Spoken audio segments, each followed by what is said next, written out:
Samuel, au chapitre 1er, verset 1, verset 11. Nous nous levons tous pour nourrir la lecture solennelle de la parole de Dieu, tirée du livre de 1 Samuel, du premier verset au verset 14. Là, il est écrit: il y avait un homme de Ramathaï Sobi, de la montagne d'Éphraïm, nommé Elkana, fils de Jéhoram, fils d'Eliu, fils de Tohu, fils de Tu et Fatia. Il y avait deux femmes, dont l'une s'appelait Anne et l'autre Pénina. Pénina avait des enfants, mais Anne n'en avait point. Chaque année, cet homme montait de sa ville à Siloé pour se prosterner devant l'Éternel des armées et pour lui offrir des sacrifices. Là se trouvaient les deux fils d'Élie, Omni et Phiné, sacrificateurs de l'Éternel. Le jour où Elkana offrait son sacrifice, il donnait des portions à Pénina, sa femme, et à tous les fils et toutes les filles qu'il avait d'elle. Mais il donnait à Anne une portion double, car il aimait Anne, que l'Éternel avait rendue stérile. Ça arriva de lui prodiguer des mortifications pour la porter à s'irriter de ce que l'Éternel avait rendu stérile. Et toutes les années, il en était ainsi. Chaque fois qu'elle montait à la maison de l'Éternel, Pénina la mortifiait de la même manière. Alors elle pleurait et ne mangeait point. Elkana, son mari, lui disait: Anne, pourquoi pleures-tu et ne manges-tu pas? Pourquoi ton cœur est-il attristé? Est-ce que je ne vaux pas pour toi mieux que 10 fils? Anne se leva, après que l'on eut mangé et bu à Silo. Le sacrificateur Élie était assis sur un siège près de l'un des poteaux du temple de l'Éternel. Et l'amertume de Anne, elle pria l'Éternel et versa des pleurs. Elle fit un vœu en disant: Éternel des armées, si tu daignes regarder l'affliction de ta servante, si tu te souviens de moi et n'oublies point ta servante, et si tu donnes à ta servante un enfant mâle, je le consacrerai à l'Éternel pour tous les jours de sa vie, et il ne rasera point, et le rasoir ne passera point sur sa tête. Comme elle restait longtemps en prière devant l'Éternel, Élie observa sa bouche. Anne parlait dans son cœur et ne faisait que remuer les lèvres, mais on n'entendait point sa voix. Élie pensa qu'elle était ivre et il lui dit: Jusqu'à quand seras-tu dans l'ivresse? Fais passer ton vent. Anne répondit: Non, mon Seigneur, je suis une femme qui souffre en son cœur, et je n'ai bu ni vin ni boisson enivrant, mais je reprendrai mon âme devant l'Éternel. Que l'Éternel se serve de cette parole pour nous instruire au nom de Jésus-Christ. Amen. Amen. 489. Et d'Ephraïm, qui constant,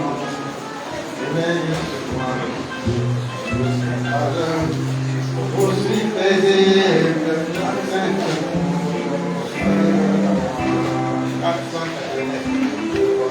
il est valide 3%.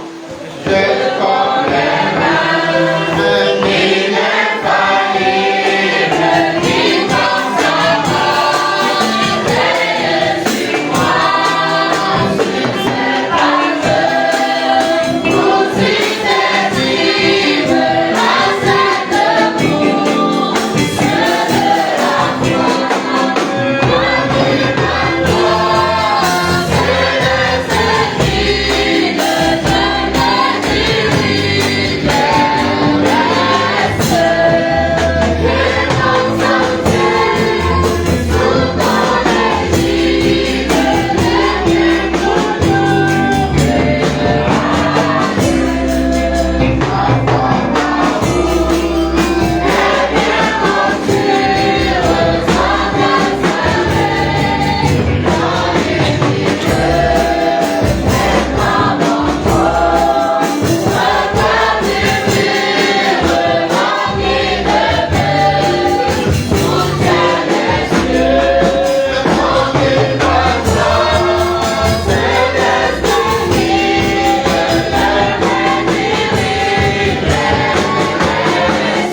Ta bonté est immense envers nos vies. Nous sommes venus recevoir de toi, fatigués et chargés. Nous voulons trouver le repos pour nos âmes à travers ta parole. Explique-nous celle-ci que nous venons d'écouter la lecture. Par ton Saint-Esprit, utilise ton instrument afin que nous sortons le visage rayonnant de joie au nom de Jésus-Christ. Amen.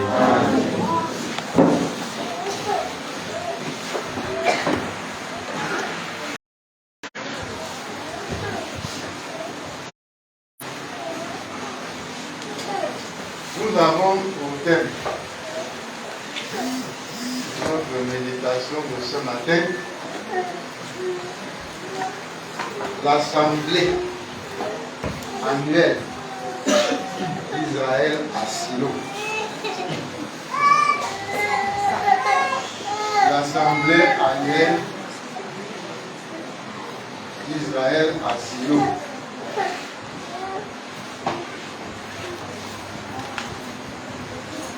Chacun de nous, ou du moins, en majorité, doit connaître ce que représente Silo pour un enfant de Dieu dans la Bible, pour Israël dans la Bible. Chacun de nous a déjà eu au moins à connaître la particularité qu'il y avait pour cette ville d'Israël. C'est là où chaque année, tous les enfants d'Israël allaient offrir leur sacrifice une fois par an. C'est là où ils partaient pour chercher la face de Dieu, la grâce de l'Éternel. Aussi, comme il faut offrir des sacrifices, c'est chacun qui sait quel type de sacrifice il s'en va chercher. C'est chacun qui prépare son sacrifice pour cette circonstance annuelle exceptionnelle. C'était un lieu choisi par Dieu lui-même. Israël devrait venir offrir son sacrifice, se réjouir devant l'Éternel pour ses bénédictions. Il y avait à cette époque, ou à une période de cette époque, la famille Elkan. Une famille qui était régulièrement présente à Silo chaque année. Non seulement pour présenter ces sacrifices et offrandes, mais aussi pour exprimer leurs besoins à Dieu. Et cette famille était tellement régulière qu'on connaissait déjà la manière de faire du père, la manière de faire des pères femmes, la manière que le père faisait pour les enfants. C'est cette histoire que je voudrais que nous puissions examiner ce matin. Parce que nul de nous n'ignore qu'à notre génération, à notre époque, dans notre pays, nous sommes venus dans la foi et trouver que notre part de rassemblement, comme en Israël, se faisait à Mongo. Donc nous pouvons dire, c'est vrai, nous tromper que Mongo est notre silo du temps actuel. Comme Silo était le lieu de sacrifice d'Israël au moment de la loi, pendant la période de la loi. Et nous verrons comment cela se passe. Pour que personne ne se trompe de chemin. Que personne n'échoue en manque de connaissance. Que celui qui veut réussir, réussisse parce qu'il connaît et fait ce qui est recommandé. Disons. Il y avait un homme de Ramathaïm, Sophim, la montagne d'Éphraïm, nommé Elkana, fils de Joram, fils d'Élihu, fils de Tohu, fils de Dieu Éphratien. Il y avait deux femmes, dont l'une s'appelait Anne et l'autre Pénina. Pénina avait des enfants, mais Anne n'en avait point. Voilà une situation, on peut décrire la famille. C'était un papa comme ça, dans l'ancien temps, puisque dans l'ancien temps, il y avait l'autorisation de polygamie, avant que Jésus ne vienne sur la terre. Cet homme avait deux femmes. L'une s'appelait Pénina et l'autre s'appelait Anne. Cet homme s'appelait Elkana. Chaque femme avait sa particularité. Pénina avait des enfants, des fils et des filles. De l'autre côté, Anne n'avait aucun enfant. Aucun. Donc, les soucis de Anne ne pouvaient jamais être les soucis de Pénina.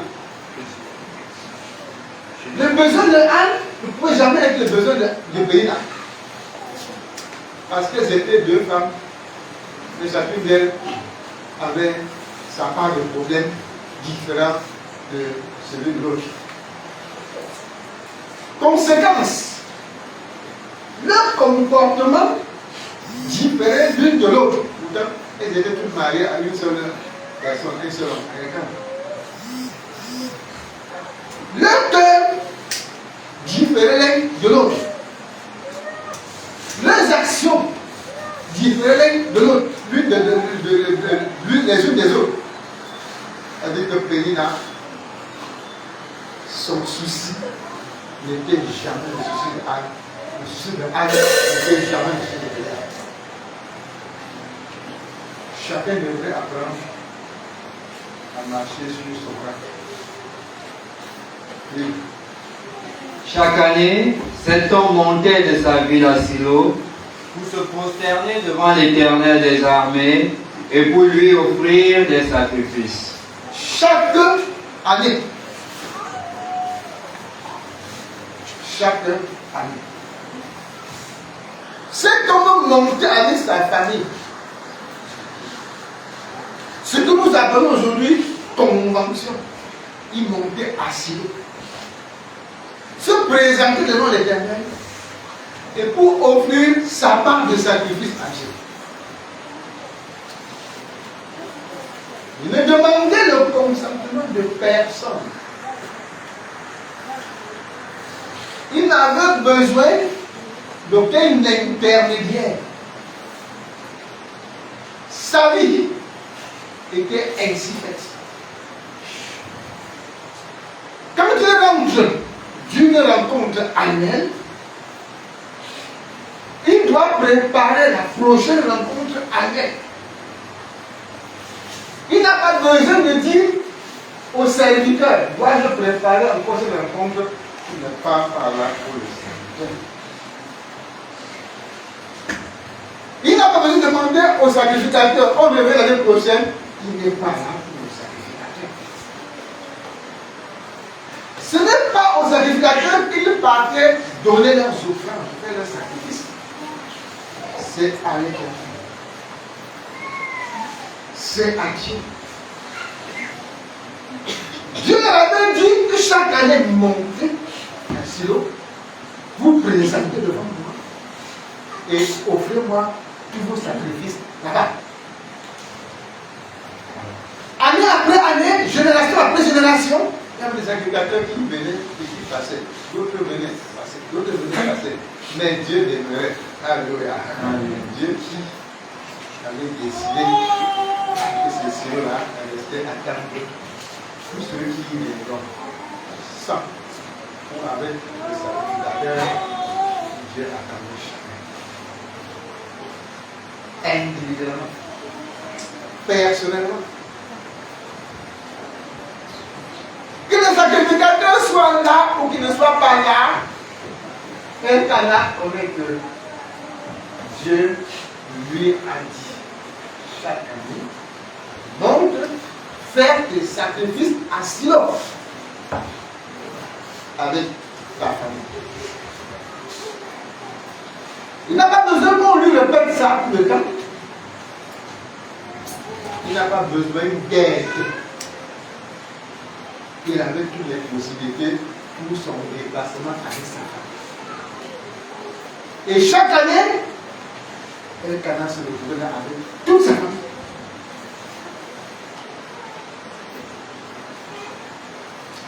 Il ne venait pas chercher le sacrificateur, il venait chercher Dieu. Il ne venait pas offrir ses sacrifices au sacrificateur, c'est à l'Éternel qui venait le faire. Conséquence, il n'a pas besoin que le sacrificateur soit obligatoirement là. Ou qu'il ne sache même que le sacrificateur, ou que le sacrificateur sache qu'il est même là. Il n'est pas sa préoccupation. Il est venu rencontrer, il est parti rencontrer l'Éternel. C'est ça qui l'intéresse. Un canal nous offre cette leçon afin que chacun comprenne que le ciel est individuel. Aucun sacrificateur ne prendra ta main pour te conduire, pour te dire que Dieu ouvre, c'est mon chrétien, c'est mon fidèle, c'est ma fidèle, ouvre la porte. Non. Chacun y va, comme on dit souvent, de ses propres jours. Même l'époux ou l'épouse ne peut y amener son conjoint. Même le père ne peut y amener son fils. Le fils ne peut y amener son père, quel que soit son degré de relation de spiritualité avec Dieu.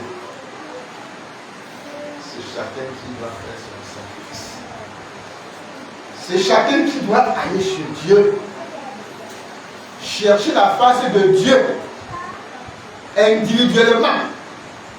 Si tu rencontres des gens, ok, c'est une collectivité, mais le travail individuel d'abord. C'est d'abord individuel.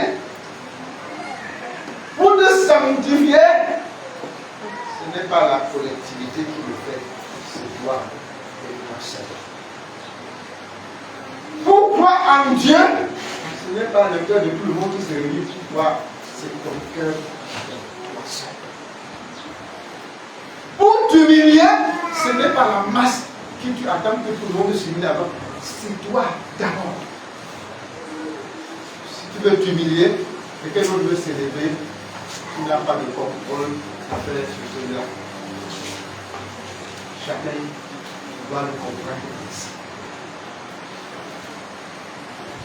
Elkanah sait pourquoi il parle là. Il a son objectif. Pénina sait pourquoi elle parle là. Elle a son objectif. Anne sait pourquoi elle parle là-bas. Elle a son objectif.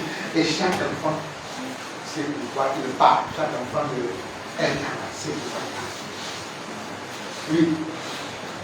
Là se trouvaient les deux fils d'Éli, Hofni et Phiné, sacrificateurs de l'Éternel. J'ai souvent dit que la phrase ici, là, se trouvaient les deux fils du sacrificateur, Éli. C'est une phrase orpheline dans ce chapitre-ci. Une phrase orpheline. Ça sort de nulle part, ça produit de nulle part. Mais c'est à dessein que la phrase est là. Et tu ne sais pas où on a cette phrase. Et tu ne sais pas dans ce chapitre où ça va. Mais c'est avec la suite que tu vois, on t'a signalé que il y avait aussi des sacrificateurs qui partaient, mais avec leur objectif. C'est dans la suite, au chapitre 2, que tu comprendras que même les sacrificateurs partaient pour leur objectif, qui n'était pas nécessairement celui de Anne, ni celui de Pénina, ni celui de Elkana, ni celui de ses enfants. C'est donc chacun qui sait pourquoi il se déplace pour cette rencontre annuelle des enfants de Dieu. C'est chacun. Je n'influence pas ton objectif si tu ne décides pas. Tu n'influences pas le mien si je ne décide pas. Personne n'a le droit de forcer ou d'imposer sa pensée à l'autre. C'est Dieu que tu cherches, c'est Dieu que tu cherches, et un point, un trait. Je ne te demande pas d'être intermédiaire entre Dieu et moi. Ce n'est pas avec les biens que je m'en vais faire des sacrifices à Dieu, c'est bien. Je les prépare au long de l'année. Je peux préparer l'argent pour acheter mon agneau ou bien mon veau. Comme je peux moi-même élever mon agneau dès le début de l'année pour aller chez Dieu. Pourtant, mais c'est moi qui prépare mon sacrifice à moi. Et comme je prépare mon sacrifice à moi, laisse-moi mon sacrifice, prépare le tien. Comme je te laisse ta part, tu prépares là. Laisse-moi ma part, je me prépare. Comme ce monde est là, tu n'as pas la force et le pouvoir de m'imposer quoi que ce soit. C'est ma conscience qui va me dire ce que je dois faire. Si je suis de bonne conscience, tant mieux. Si je suis de mauvaise conscience, ça me regarde. Ça me regarde. Oui. Le jour où Elkana offrait son sacrifice, il donnait des portions à Pénina, sa femme, et à tous les enfants et à toutes les filles qu'il avait d'elle. Mais il donnait à Anne une portion double, car il aimait Anne que l'Éternel avait rendue stérile. Voilà! Le sacrifice étant fait, dit la vie, par Elkana. Chaque fils de Pénina passait et chaque fille. Chacun avait son lot dans le sacrifice. C'est-à-dire que sa part de viande, sa part de viande, sa part de viande. Pénina aussi passait, elle faisait sa part. Quand Anne passait, Elkana glissait deux parts, il les remettait entre les mains de Anne. C'est tellement. C'est pour ça que Pénina montait. On va voir sa viande avec ses enfants. C'était son objectif, c'est tout. Mais elle ne montait pas là pour ça. Moi, qu'elle en recevait même. C'est tellement qu'elle choisissait même le sacrifice, le sacrifice ou bien l'animal pour le sacrifice, il choisissait ce qui est bien costaud parce qu'il sait qu'il a beaucoup d'enfants. Il a deux femmes et il faut qu'il puisse les satisfaire. Il le joue là-bas. Elkana tenait compte de ça. Il savait que ça va faire son sacrifice. Et il faut qu'il satisfasse sa famille. C'est chaque membre de famille qui sait pourquoi il monte là-bas. Chaque membre de famille. Un Elkana ne contrôlait pas. Il était incapable de contrôler le cœur des gens, de ses propres gens, de ses propres femmes, de ses propres enfants. Il est question de l'Éternel, du sacrifice à l'Éternel. Il est question d'un rendez-vous avec Dieu. Et chacun en ce qui le concerne. Question d'un rendez-vous avec l'Éternel. Chacun doit travailler en conséquence. Soit pour que son rendez-vous soit fructueux, qui porte de fruits, qui le réjouiront. Soit que son rendez-vous soit un rendez-vous qui le lui apportera de la part de Dieu. C'est chacun qui connaît. Mais en attendant, chacun doit comprendre que ma relation avec Dieu ne doit pas influencer la part si tu es chrétien. Que je sois en mauvais doctrine avec Dieu, je ne devrais pas t'accrocher à ce que je fais ou aussi dévier alors que tu étais en train de faire ton sacrifice de bonne odeur à l'Éternel.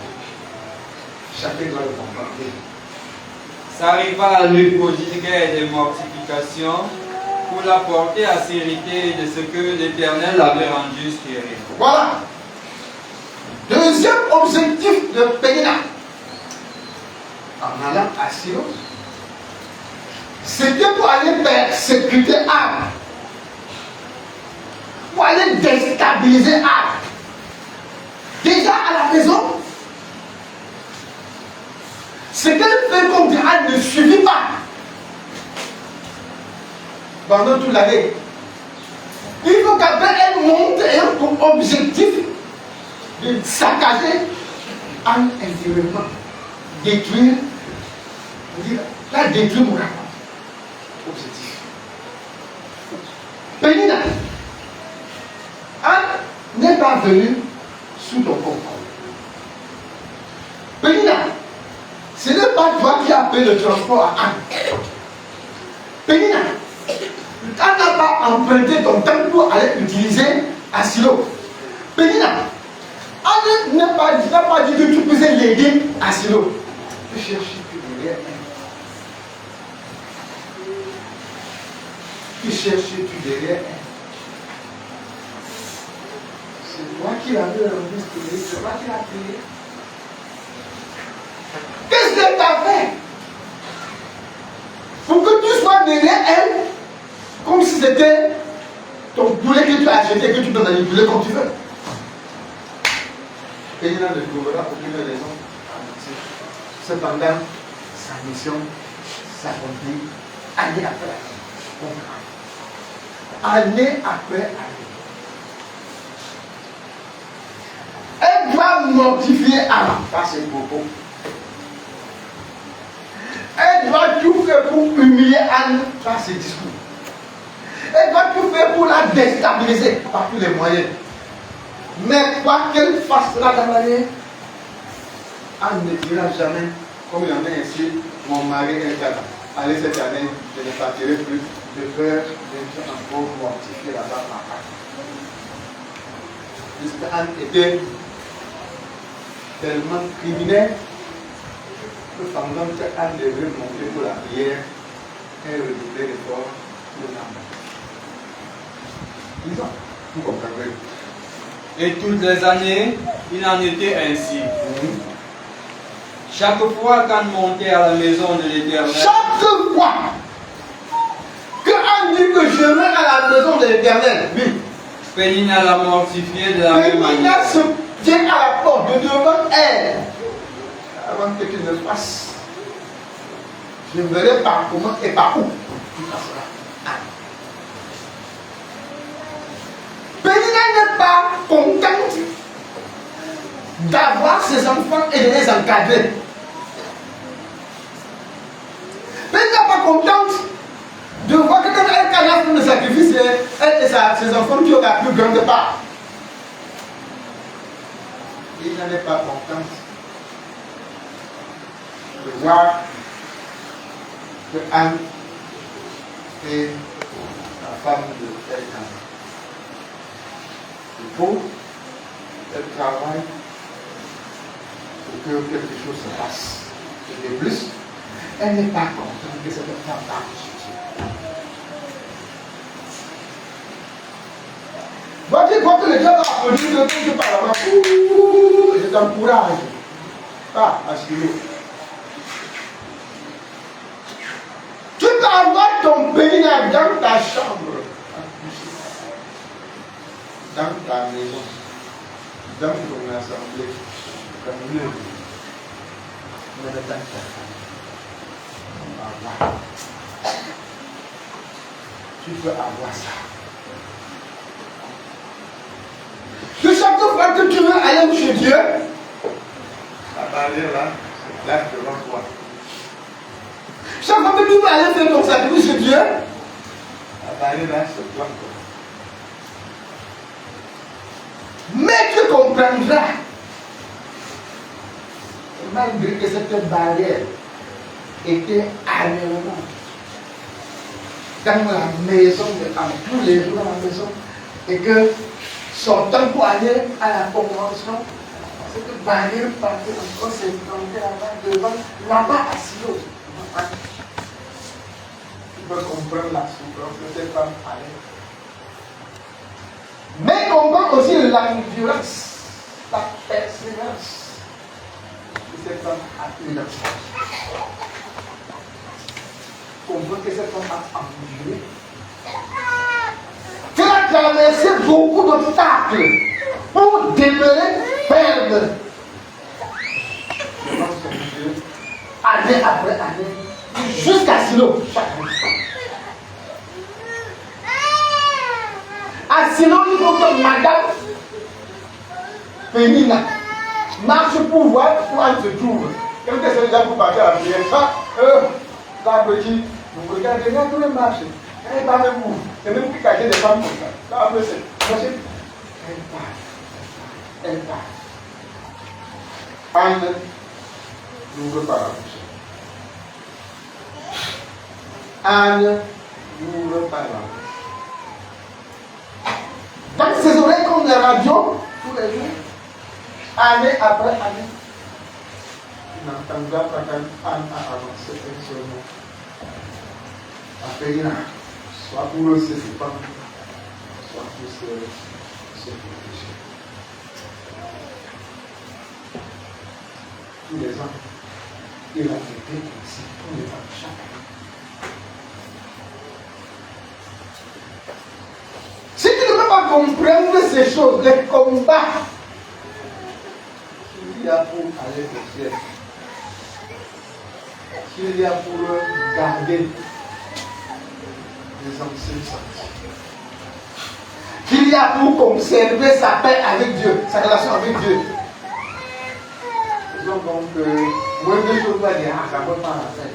Si c'est elle qui fait comme ça, si c'est elle frère, si c'est elle ancienne, si c'est elle ancienne, si c'est elle serviteur, est-ce que vraiment, si c'est ma mère, si c'est mon père, si c'est mon enfant, pour dire comme ça ne vaut pas la peine. Anne pouvait le dire, il a avoir raison pour le faire. Parce que Pénina était une puce dans son oreille. Dans son oreille, de jour comme de nuit, et des années durant. C'était un clou sur son talon comme ça. Il ne pouvait pas marcher comme ça. Je vais les appeler dans la maison. De partager les mêmes. Mais Anne a conservé son cœur dans les temps où Dieu peut être content.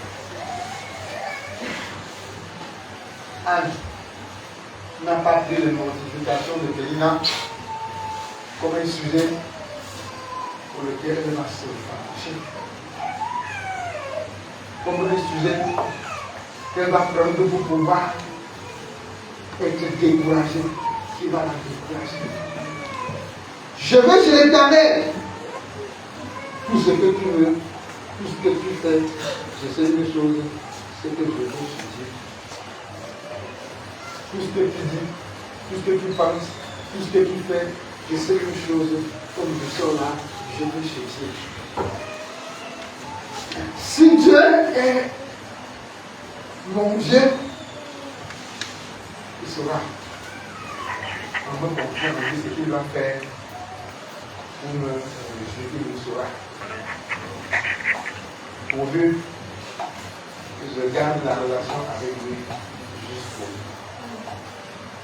jusqu'au bout.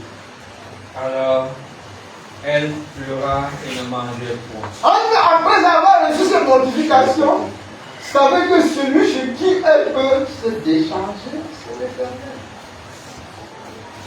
Elle continue, malgré les ennemis qui sont en train de pleuvoir derrière sa tête là, elle se rebat toujours, elle entre dans la maison de Dieu. Elle s'éloigne. Elle pleure. Elle n'a pas d'appétit pour la nourriture. Non seulement parce que son état est déjà difficile à supporter, mais les propos de sa épouse aggravent la situation. Les propos de sa épouse sont même plus dangereux que les cas dans lesquels il est devenu son mari. Si elle veut oublier, dès qu'elles ont la épouse, c'est affaire le monde. Vois que les luttes a fait contre elle-même. Elle dit que comment elle doit lutter pour enlever cette charge, cette double charge qu'elle a. La charge de son état terrible et la charge des mortifications qu'elle doit recevoir. Vois quel travail elle doit faire pour s'en sortir. Tu comprends? Jusqu'à présent, le combat que tu as n'a pas encore égalé celui de Anne sur ce chemin de la vie. Même sur ce chemin de Momo, on n'a pas encore égalé son combat. Oui. Alors, Elkanah, son mari, lui disait: Anne, pourquoi pleures-tu et ne manges-tu pas? Pourquoi ton cœur est-il attristé? Et est-ce que je ne vaux pas pour toi mieux mes 10 fils? Anne, vous voyez, son état, les femmes stériles, un problème. Sa co-épouse, un autre problème. Voici même son mari devient notre problème. Son mari était notre problème. Peut-être tu vas dire comment. Son mari veut la faire oublier le chemin qu'elle est en train de suivre. Oublier son Dieu de prière. Oh, pourquoi? Oh, ma chérie. Comment tu vois, je suis là comme ça. Est-ce que je suis vraiment. Tu ne me regardes pas comme ça et puis tu oublies tes soucis là. Est-ce que vraiment, pourquoi tu veux prier? Chaque année, tu ne veux que prier la chambre, tu ne veux que persévérer. Et considère-moi comme même dit de tes enfants. Et puis, que c'est un petit. Un agent de prière. C'est Dieu qui doit l'exaucer, c'est Dieu qui doit lui parler.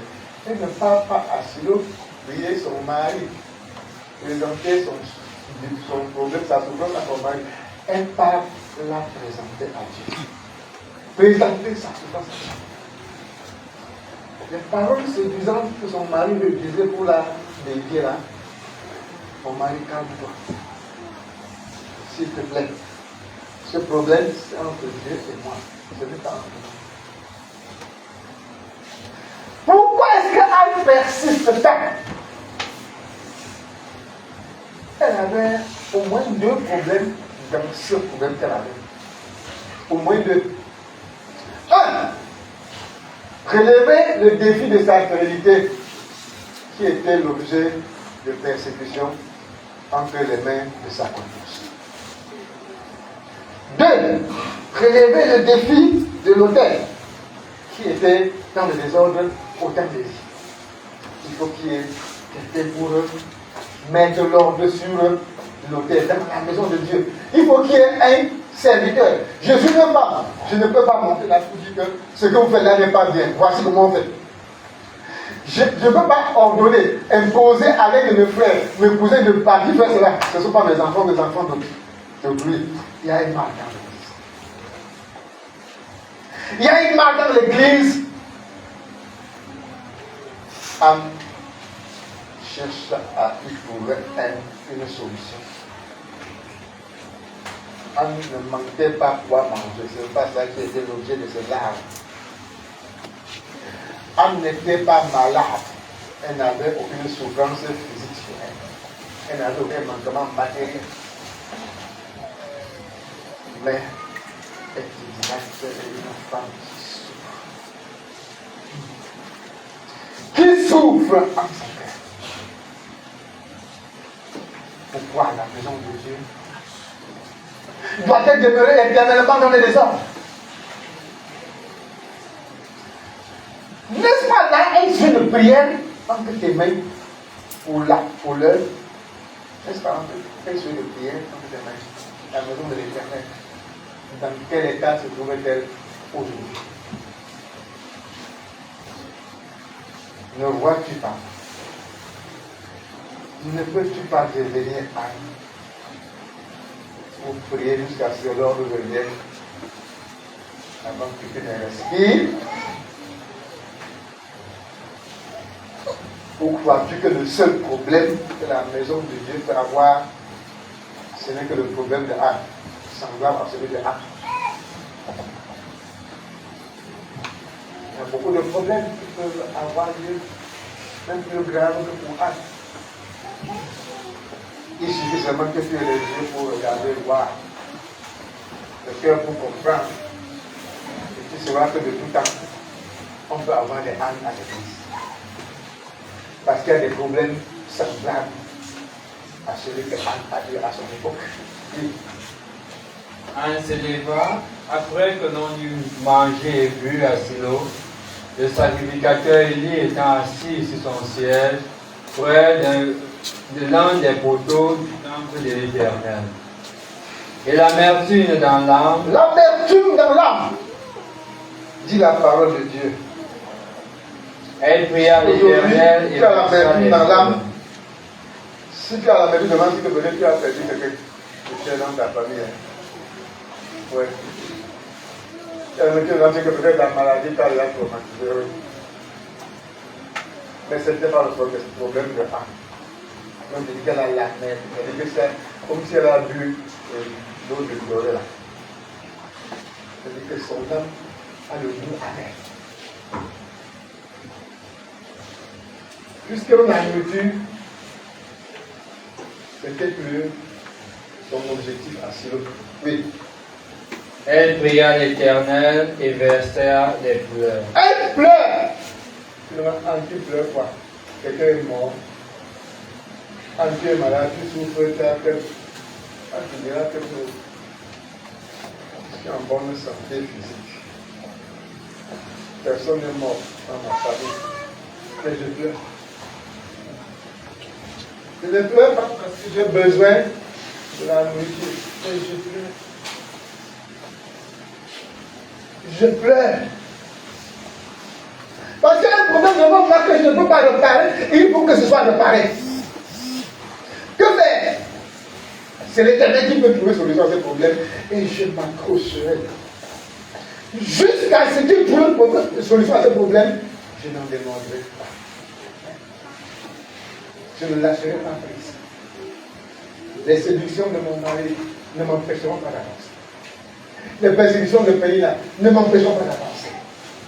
Le temps ne va pas réduire l'intensité de ma souffrance. Mais ça fait combien d'années? Tant que ce problème n'est pas résolu, j'en souffrirai. Oui. Elle fit un vœu en disant: Éternel des armées, si tu daignes regarder l'affliction de ta servante, si tu te souviens de moi et n'oublies point ta servante, et si tu donnes à ta servante un enfant mâle, je le consacrerai pour tous les jours de sa vie, et le rasoir ne passera point sur sa tête. Voilà son sujet. Je veux le consacrer à toi. Tous les jours de sa vie, ce ne sera pas mon enfant, ce sera le tien. Il aura ainsi, même ses cheveux ne se feront pas. Ta tête ne sera jamais rasée. Voilà son problème. C'est fini. Elle n'en a pas dit. Je vais m'entendre. Vous devez donner. Alléluia. Je veux un enfant mâle pour Dieu. Je veux un enfant mâle pour le consacrer à Dieu. En bénéficier pour pouvoir dans cette affaire. Elle ne veut pas un enfant pour lui poser l'eau. Elle ne veut pas un enfant pour lui chercher du bois. Elle ne veut pas un enfant pour le commissionner, pour lui faire, pour lui donner, pour lui demander d'aller faire ses commissions. Je veux un enfant mâle pour te le donner, pour qu'il aille faire ton service là-bas. Je ne vivrai même pas avec cet enfant. C'est pour ça que j'ai besoin de lui. Je ne peux plus le service de cet enfant. J'ai besoin de lui. Il ne m'aidera en rien dans ma maison. J'ai besoin encore de lui. Dans le mois. Dès qu'il va s'œuvrer, on fait le temps de dire que viens. Je le porte, j'appelle, je le laisse là-bas. Je rentre chez moi. Voilà mon problème. Le problème qui crée l'amertume. Voilà l'objet de ma souffrance. Voilà pourquoi je te demande toi chaque année. Voilà pourquoi je monte ici à Silo chaque année. Pourquoi ils montent ici? Acte de ceux de prière vrai.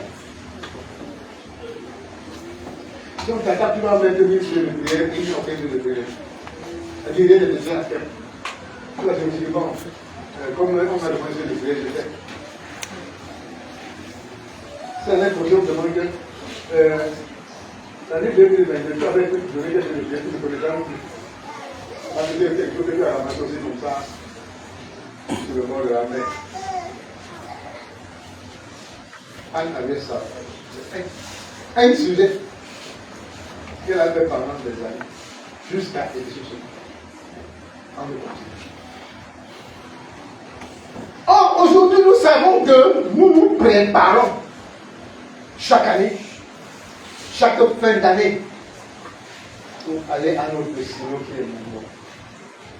Notre convention, comme nous l'avons appelé.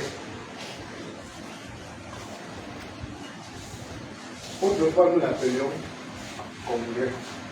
Quand nous l'appelions congrès, alléluia. Vous ne connaissez pas, comme vous ne connaissez pas l'histoire. Convention, c'est adapté à nous pour faire la mesure. Donc, on va faire le congrès. Après, au fur et à mesure que le temps passait, on a commencé congrès, convention, congrès, convention. Après, congrès a commencé à disparaître, les conventions à tout le dessus.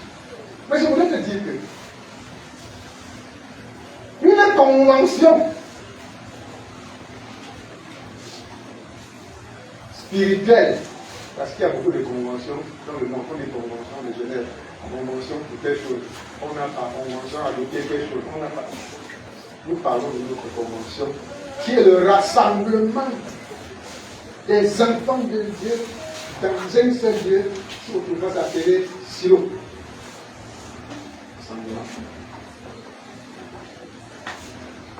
Notre convention se prépare. Elle se prépare avant. Comme vous entendez, je vous ai dit tout à l'heure que Elkanah pouvait travailler et économiser de l'argent pour à la fin, au moment de partir à Silo, acheter son sacrifice. Comme il pouvait aussi élever un animal qu'il prend pour amener là-bas. De même, toute convention, ça se prépare comme tu le sais. On savait que je m'en vais comme ça là, à Silo, pour pleurer devant le Créateur. Elle se préparait. Pour ça. Mais il a savait que je m'en vais comme ça pour mortifier l'âme de Anne. Elle se préparait pour ça. Les enfants savaient que nous parlons comme ça à manger la viande à la bobo. Ils se préparaient pour ça. Et quand on connaissait que je pouvais faire mon sacrifice devant Dieu de telle nature, il se préparait pour ça.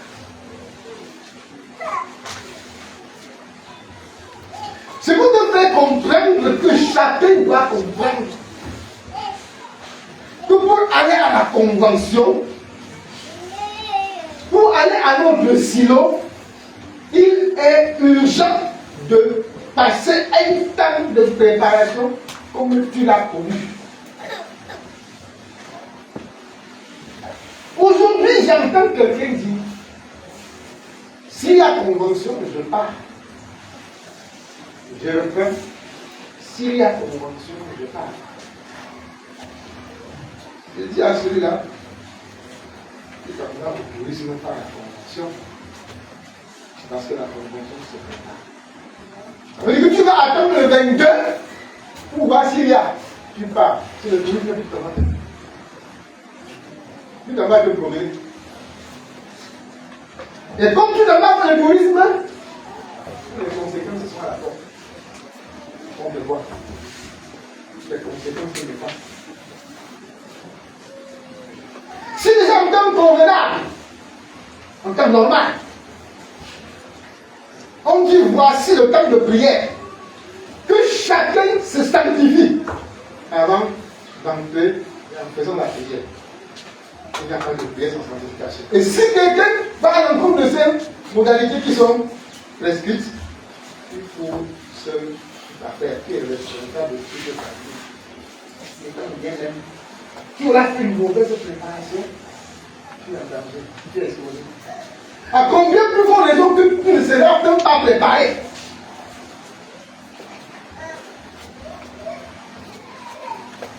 Quand dans Esdras, chapitre 8, verset 21,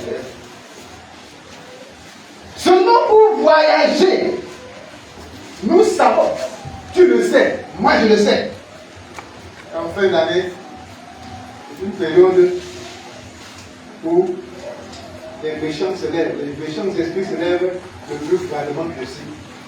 Et un grand nombre. Et leur objectif, c'est de livrer autant de sang, autant d'âmes que possible à Lucifer. Et quelqu'un me dit, si le jour où il y a la convention, il se lève, et puis il dit qu'il veut la convention. Danger pour toi-même et danger pour l'Église. Si quelque chose arrive en chemin, il doit que tu partes, on doit que l'Église. Ne nous mets pas en danger. Ne mets pas l'Église en danger. Ne pars pas à la convention si tu ne t'es pas préparé. Tu es en danger. Que c'est des risques que tu prends. Oui. Et là, près du fleuve d'Ava, j'ai publié un jeûne d'humiliation devant notre Dieu. J'ai publié un jeûne d'humiliation devant l'Éternel. Pour tout le peuple, oui. Afin d'implorer de lui une heureuse voyage pour nous. Afin d'implorer un heureux voyage pour nous. Pour nos enfants. Pour nos enfants. Et pour tout ce qui nous appartient. Pour tout ce qui nous appartient, tous nos biens. Que Dieu nous donne de faire un heureux voyage. C'était le peuple qui s'est déplacé. Nous nous déplacions avec nos enfants, avec nos biens. Il faudrait bien que nous invoquions l'Éternel pour qu'il marche devant nous. Parce que là, nous sommes en danger, exposés au diable, exposés à ce Christ. C'est pourquoi moi, quand le peuple bougeait comme ça pour aller dans le pays natal, j'ai dit jeûnons ici, prenons du temps, parlons à Dieu pour notre sécurité, pour notre voyage. Prenons du temps pour parler à Dieu. Nous nous aventurons par la nature. Le diable, c'est qu'il est. Il ne laissera aucune occasion passer s'il la trouve pas. S'il trouve une piste pour exploiter en route, il exploitera simplement de la vie. C'est pourquoi je dis je non. Pour notre voyage. J'aurais eu honte de demander au roi une escorte. J'aurais eu honte de dire au roi, en quoi les soldats vous accompagnent. J'aurais honte. Pourquoi aurait honte? Oui. Et les cavaliers pour nous protéger contre l'ennemi pendant la route. Voyez, j'aurais eu honte de demander que le roi nous donne des protecteurs humains. Des protecteurs humains. Ils peuvent nous faire voir contre les méchants esprits que nous avons. Quand les soldats vont passer par la paix, ils vont voir nous ça. C'est comment? Quand les maladies vont passer, les pestes vont passer, ils vont voir ça comment? Elle m'a dit, c'était la honte pour moi de demander une protection humaine. Le roi pouvait m'en donner, mais c'est la honte. Pourquoi c'est la honte? Oui. Car nous avions dit au roi, J'avais déjà dit au roi.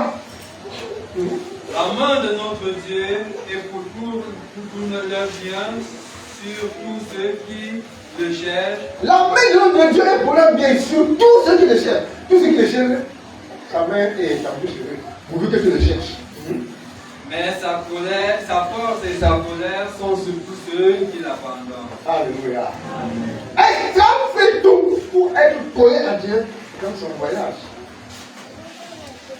Le temps de préparation.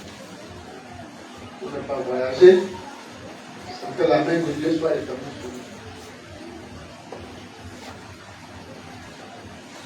Comprends pourquoi la convention est entourée de beaucoup d'actions avant d'être appelée notre convention. C'est que le rassemblement de Silo, on l'entoure avec beaucoup d'autres choses qu'on fait, pas avant, pendant et après, avant d'appeler convention.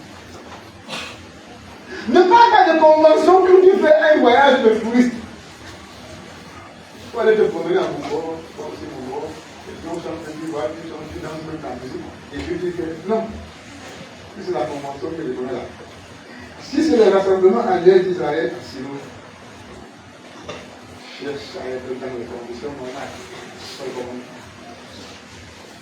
Les conditions que tu connais déjà. Cherche à les respecter.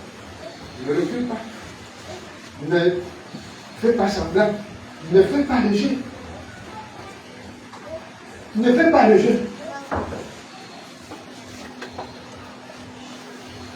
Ne dis pas que je veux chercher les soins pour me protéger dans la voiture. Si on veut protéger, on ne peut pas. Déjà, les soldats pour protéger le camp de nouveau. Si on peut protéger, on ne peut pas. Ils connaissent que les esprits se réveillent à quel moment.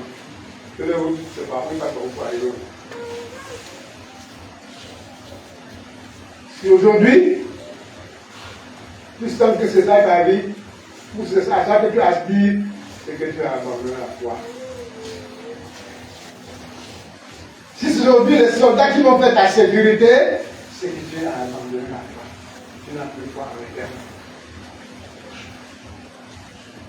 Et c'est les soldats qui vont t'escorter pour te protéger, c'est que Dieu ne te sert plus à rien. Dieu ne te sert plus à rien. Tu l'as déjà abandonné. Esdras te le dit. J'aurais honte de demander au roi de Marc de me donner une escorte de soldats et de cavaliers pour nous protéger. J'avais déjà dit au roi de nous protéger. Comment lui dire encore que, comme nous voyageons là, on ne sait jamais, souvent de sécurité, on voit comme. Non! Où c'est Dieu? Où c'est les pas lui? Où c'est Dieu? Tu laisses tout la paix?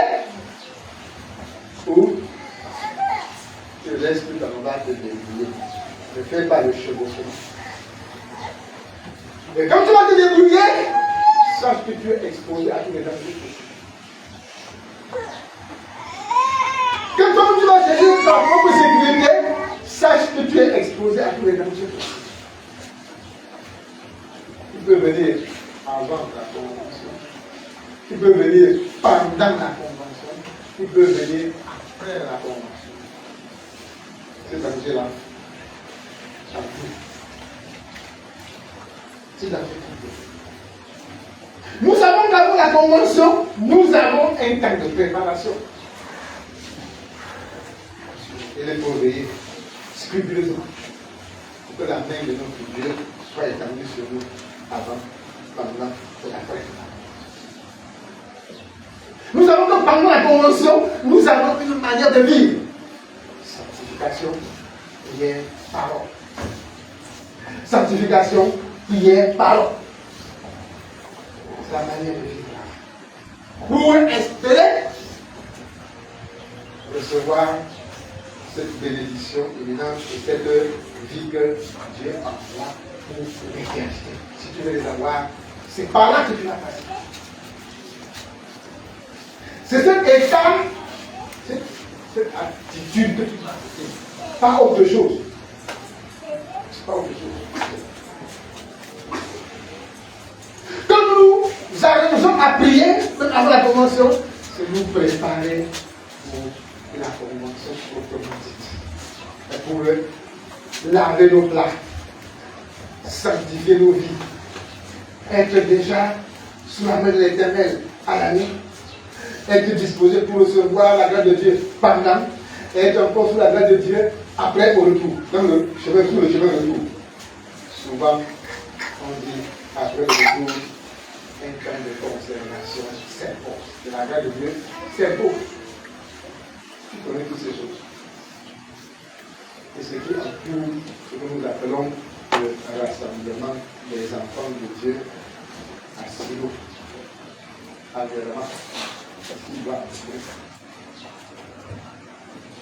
C'est toutes ces activités, toutes ces conditions qui doivent faire de notre déplacement annuel, nous devons faire une convention selon Dieu.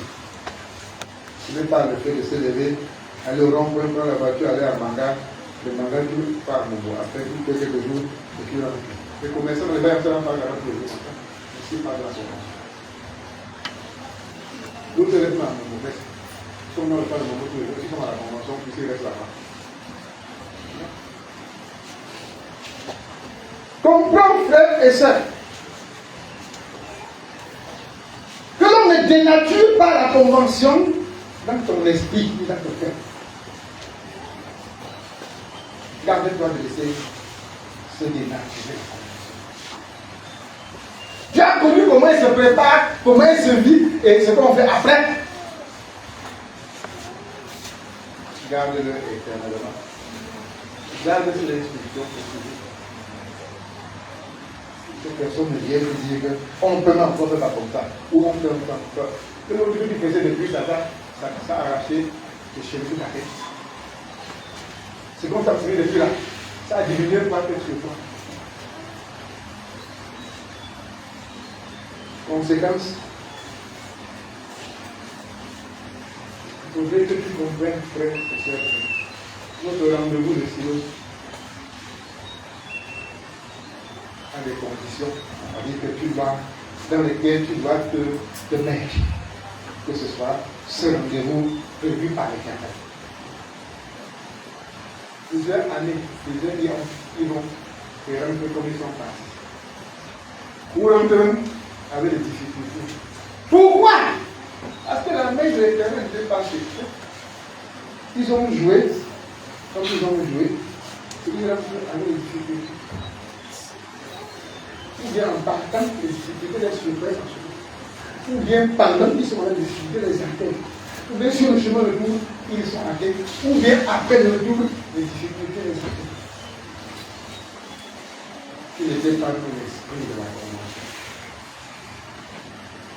Il n'était pas dans cet esprit. C'est la fin de ta part d'aujourd'hui pour que tu dises qu'en criant ton chemin, tu vas essayer de voir le temps d'arranger jusqu'à ce que ça soit. Tu as déjà un chemin classé. Les anciens sentiers sont déjà. Ce n'est que ton effort pour suivre ces anciens sentiers qu'on attend. On n'a pas dit d'aller chercher encore, ou d'aller créer, ou d'aller. Ce n'est que faire l'effort pour même marcher sur ces anciens sentiers. Et la fatigue. Aujourd'hui, même les jeunes de lundi de vendredi, ça devient caduc. Dans le secteur, dans ton esprit. Tu parles. Tu vas devenir quoi? Tu vas devenir quoi?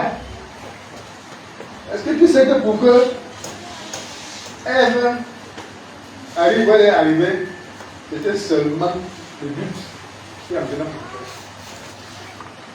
le doute. Dieu a-t-il réellement dit que vous ne l'avez pas mangé? Le doute, est-ce que c'est réellement là? C'était une doute.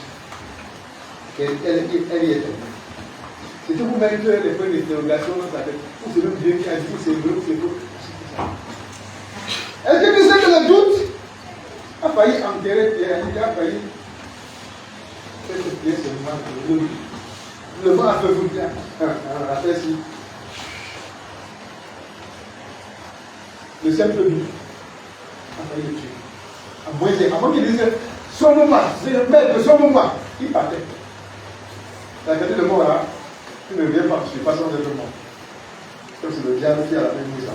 Elle dit que tu vas, comment on dit que quelqu'un tombe il le dit, il ne pas y venir là. La qualité là, hein, le gars va te m'inviter au fond, le même si le fond de l'autre c'est à 10 mètres, tu vas te m'inviter. Tu vas savoir que ton souffle là, voilà, c'est bon. Aujourd'hui, on te fait poser des points d'interrogation sur ce que tu connais de la femme de Dieu. C'est quoi? On te fait réfléchir sur ce que tu avais déjà adopté comme vie par la parole de Dieu. C'est quoi? On te fait arranger encore ce que tu connaissais que c'est déjà toi. C'est quoi?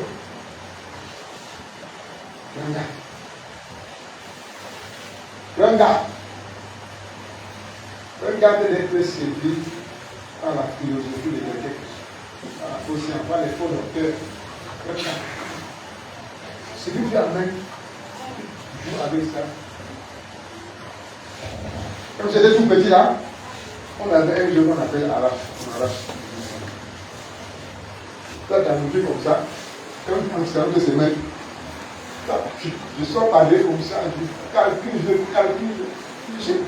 Et quand j'arrache là, c'est moi qui a le système. Soit tu parles, tu donnes sa part. C'est toi le nouveau professionnel qui parle, tu donnes sa part. Soit tu manges le système. Seigneur, mon âme souffre beaucoup. Seigneur, je te demande sincèrement pardon. Je veillerai, Seigneur, pour ne plus le faire au nom de Jésus-Christ. Voici donc, il y avait parmi nous des méchants. C'est la même chose, méchants. Mais nous avons le cœur comme ça. Gros. Comme je sais que tu as un numéro et que mon cœur n'est pas avec toi, je guette ta nourriture, puisque souvent, au village, on vient faire la boule, je dirais comme ça, on met dans ta main comme ça. Voilà, tu peux comme ça, tu es content. Quand c'est dans le plat, ça va sur toi. Et quand c'est fait dans ta main comme ça, que c'est très bon. Alors,